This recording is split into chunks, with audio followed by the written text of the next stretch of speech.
publication that he called The Next Call. These things have a wonderful handmade quality. He delighted in printing on rough paper so that the imprint would be a bit rough. Most metal typographers back before the coming of digital and phototype would have a character that had a nick in it, throw it away, melt it down, and get some new type. But he would delight in these imperfections and use them. Here's the cover for one issue. This issue has to do with Lenin. It was published after the death of Lenin, the figure who led the Russian Revolution. Verkman was an admirer of Lenin and thought this was a loss. Here this becomes very funereal, the way he's used M's and O's to symbolize mourning figures. The O's become heads, and it becomes very somber, very static. A composition such as the one on the left-hand page would be developed through several press impressions. He would print some type, look at it and respond to it, print some bars to go with it, and then maybe print some more type and sort of build that composition through an additive process. The element of exploration and play enters into these compositions. Some of them are just beautiful compositions to be looked at. We can admire the structure here. On the left-hand page, the kind of expansive, subtle diagonals and the relationship of circular and organic forms to geometric forms. Kind of lilting rhythm is set up on the other page. Note how that 2 and 3 is overprinted black on black by these I's and L's, which create the rhythm. This form is the inside of an old antique lock, a piece of metal, a metal plate, a bar in this heavy-duty lock that moved. And he liked the form, so he threw it on the printing press and used it in a number of designs. Here he's aligning the type with the rectangular configurations of the lock part. Here's, in this cover, he's spinning the next call off on one direction. On the other side, these V's and W's are printing blue in contrast to the orange to become very vibrant. Note how the lock isn't fully inked up at the top and sort of fades away, and how the type also is not fully inked. He delighted in these qualities and would spend a lot of time printing things and changing them around. Here's the lock just in an open composition with 3 alphabetical letters aligned. 2 R's expand laterally, move out of the top and bottom of the space. And E has a juxtaposition with that red and the white square. Sort of the axis of the E aligns with the axis of the square to create a relationship. I guess you've noticed what I'm primarily talking about today is composition, because that's what these people are very heavily involved in.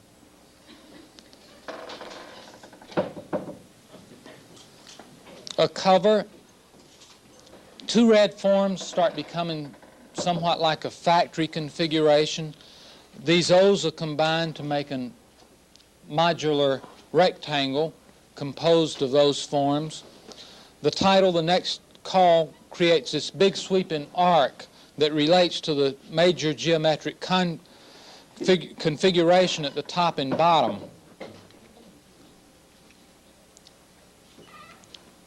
This cover is interesting. He printed this red square. Probably in the first proof it might have been very bold, but then Verkman lightly inked it and printed it to push it back in space behind the black type. Metal rules are used to create a checkerboard configuration, and then number 6 and the next call exist in those spaces. The form at the top is interesting. It looks like a collage element, but he printed yellow and printed either some cut-off type or some type that might have been inked and then paper put on it so that it could register with the yellow. If that form were not at the top, this main form would just sort of sit in the space without any real compositional relationships. But that creates an architecture of a vertical and a horizontal and makes reference to the larger rectangle of the page.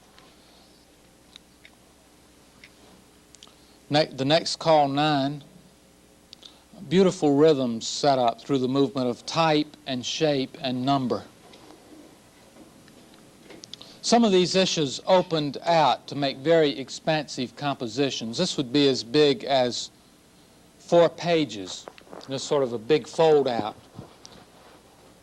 I've always thought that these A's took on the quality of birds or figures, perhaps because the geometric lines almost have foot-like shapes. They become like little figures walking around. There's a strong allegorical element of play in a lot of Werkman's work. Here 2 compositions. One's an ex libris, a bookmark to be printed and applied to books. He's used 2 L's and 2 O's to make a figure peering around a doorway. On the other page, he's used an L and 4 I's in composition with a line of type and the name of an artist to make a very dynamic composition.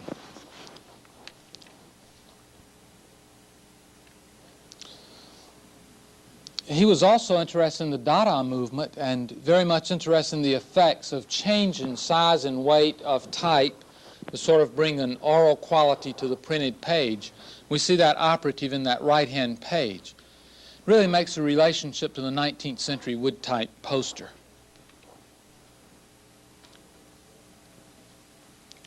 Very beautiful composition. It has a mellow quality because of the texture of the paper and the light inking of the typography.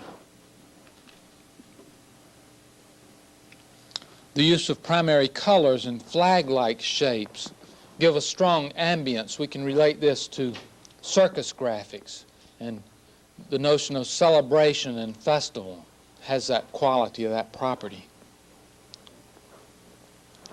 When used car dealers string cable and hang pennants in primary colors over their cars on the car lot, they're sensitive to this visual property in creating a certain ambience through the use of color and shape.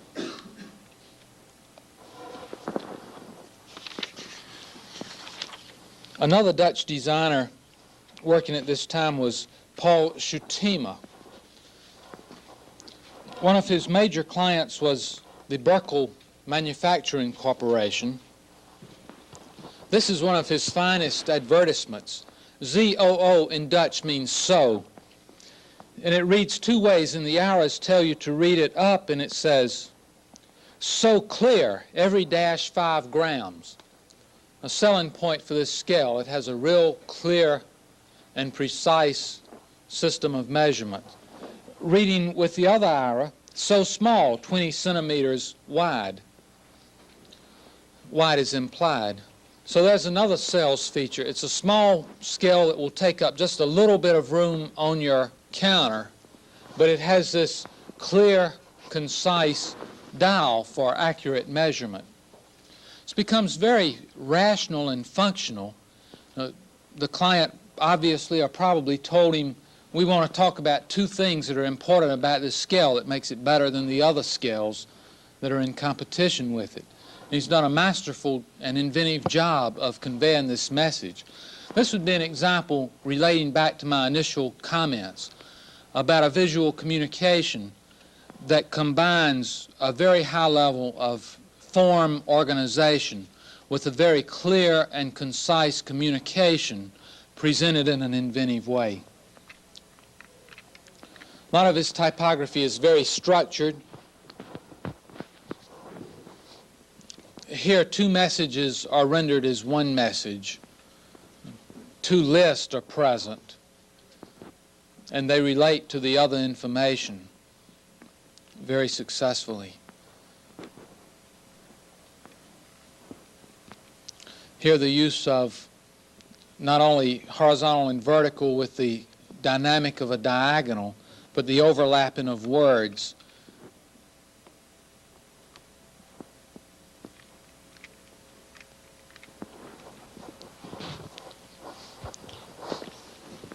Here he's directly addressed the problem of combining images and typography into a communication. Note the dynamic that's achieved by separating that photograph of a crowd into two triangles around this 7 and having one thrust up and one thrust down. Note the relationship that's created with this stencil lettering to the base of the 7 and the transparency effect that's achieved. He's really done an excellent job of unifying the forms into a very intense composition. The intensity of the message is emphasized by the intensity of the design. The space is filled with very large, strong forms that confront you, and that brings a kind of urgency to the poster, which is appropriate relative to the subject. And as you can see from the photograph, it has to do with workers and their concerns at the time, strikes and labor strife or unrest, political issues of the day. Ladislav Sutnar we'll talk about twice in the class. He was working in his native Czechoslovakia. He fled to the United States, as did the Bauhaus designers, or many of the Bauhaus designers, when the Nazis came to power. And he played a very important role in North American design during the 1940s in particular. Here's a cover, and we can see that Sutnar is embracing constructivist ideals through his use of typography, through his compositional effects, working with horizontals and verticals and asymmetrical balance.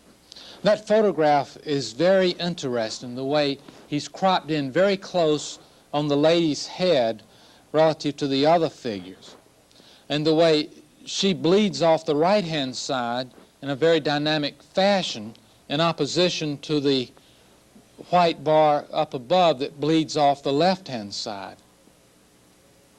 Note also the way this red column of numbers aligns with the hands that move in from the top of the photograph and the bottom of the photograph and are cropped together in a very successful manner.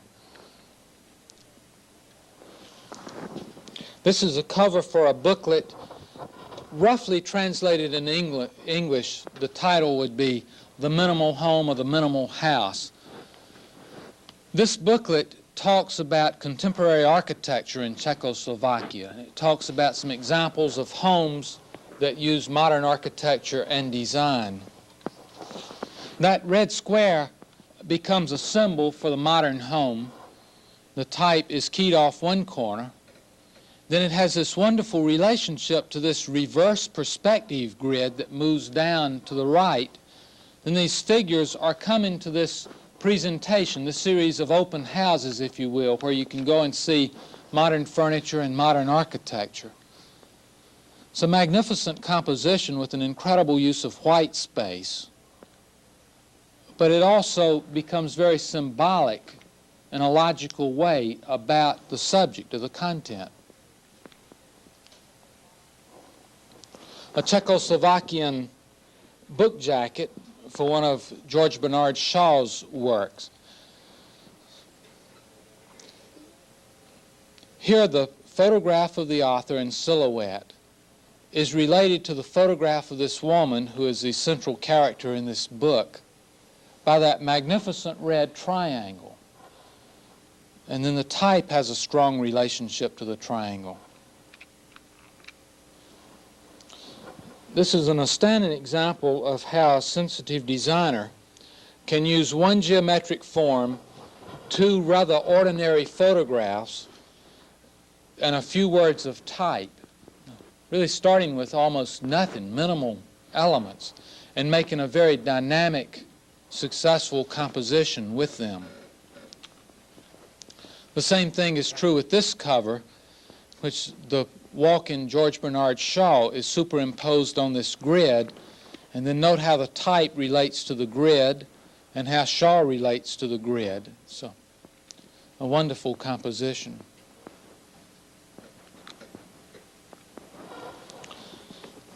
Herbert Mader is a Swiss designer.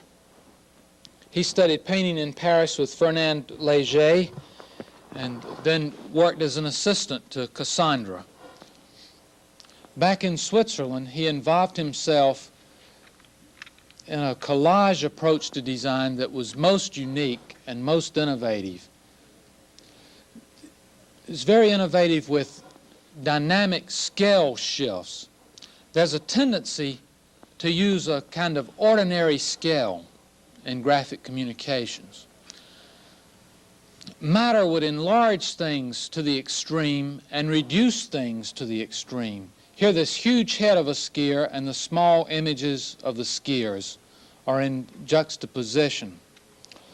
Also, he would use black and white photographs and color in a very innovative way, combine techniques. The color on this woman's face is overprinted flat color. Note how he uses the airbrush in areas, these two red spots with the Swiss cross, and a skier is trapped in one. A photomechanical technique is used through the imposition of these lines on the photographic image in the background of snow-covered slopes. A very dynamic scale of an extreme close-up photograph of this skier wearing ski goggles is enlarged to fill the space and move off the space. He's printed some blue airbrush sky, a pale pink screen tint under the face, a blue halftone of mountains in the background, a black halftone of a skier who's literally superimposed in the sky. Then note the subtle use of red and blue on the name of the tourist resort there in the Swiss Alps.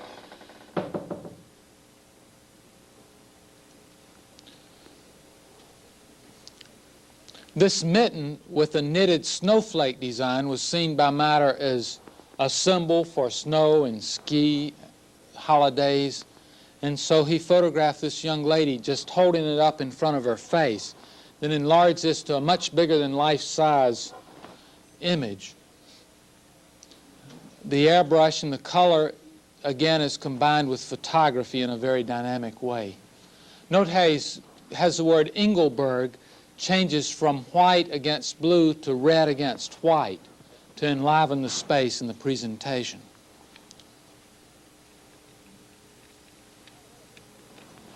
It's an incredible highway built in the Swiss Alps that you see there, the way it winds on the road. It's almost like a work of major environmental sculpture by Christo, only it's also a road.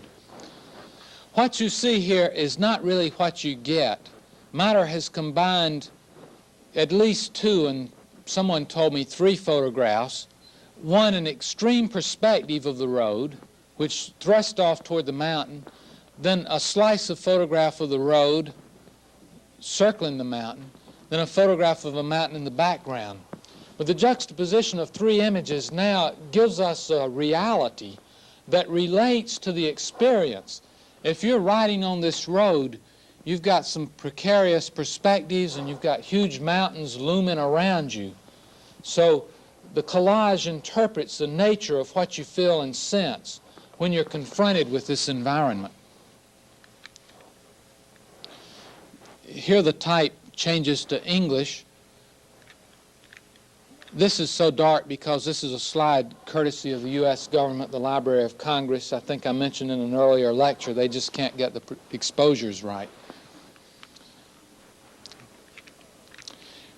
Here, one color printing blue is used with tremendous effect. There's a little white 5 in the bottom, a little black 5 in the bottom, and some of the type is superimposed black.